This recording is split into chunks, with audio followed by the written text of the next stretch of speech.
আমার সাংগঠনিক কার্যক্রম পরিচালনার ক্ষেত্রে আমার সেক্রেটারি বা সহযোদ্ধা ভাইদের সহযোগিতা নিয়ে যদি কোনো লেখালেখির প্রয়োজন হয়, কার্যবিবরণী তৈরি করা, পাঠ করা, ওটা আমার সেক্রেটারি ভাইকে দিয়েই করাই।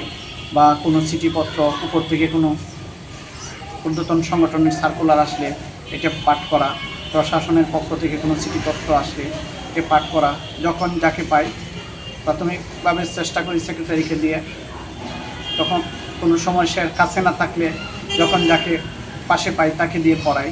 আর আল্লাহ তাআলার মেহেরবানিতে কোনো একটা জিনিস একবার যদি কেউ আমাকে পড়ে শোনায়, এটা মোটামুটি আমার মুখস্থের মতো হয়ে যায়। 1990 সালের জুন মাসে ইসলামী ছাত্র শিবিরের সহযোগী সদস্য ফরম ফিল আপ করে তার সমর্থক হই। এরপর পরেই আমাকে সামারচর ইসলামিয়া দাখিল মাদ্রাসার বাইতুল মাল সেক্রেটারি নিযুক্ত করা হয়। এর কিছুদিন পর সামারচর ইসলামিয়া দাখিল মাদ্রাসা এবং হাই স্কুল শাখা দুইটাকে একত্রিত করে অঞ্চল শাখার সভাপতি নিযুক্ত করা হয়। 1992-এর 4 অক্টোবর জনাব সোহেল আহমদ চৌধুরীর নিকটে সাথী শপথ নিয়ে সাথী হই।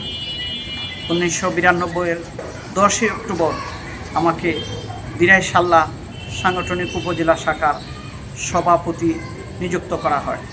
93, 94, 95 পর্যন্ত আমি শিবিরের দায়িত্ব পালন করেছি।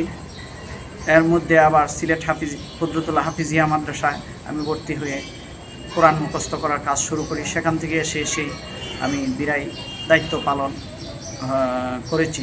তবে আমি যদিও দৃষ্টিহীন, কিন্তু কোনো জায়গায় যদি একবার আমি কারোর সাথে চলে যাই, দ্বিতীয়বার আর কোনো সহযোগিতা লাগে না, আমি ওখানে যেতে পারি।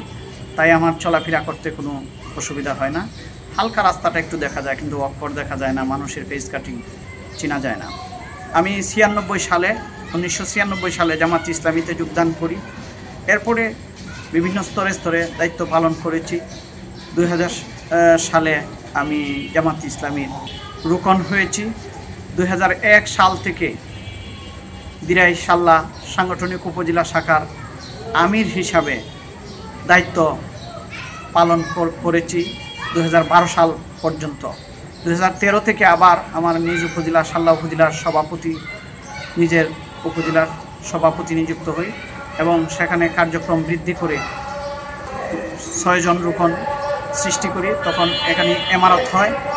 2025 এবং 26 সালের জন্য আবার আমাকে দিরাই সাল্লা উপজেলার আমির হিসাবে ঘোষণা করা হয়। আমি বর্তমানে এই দায়িত্বে আছি, দায়িত্ব পালন করে যাচ্ছি। আল্লাহ যেন আমাকে আমার দায়িত্ব পালনের মাধ্যমে নাজাতের ব্যবস্থা করেন।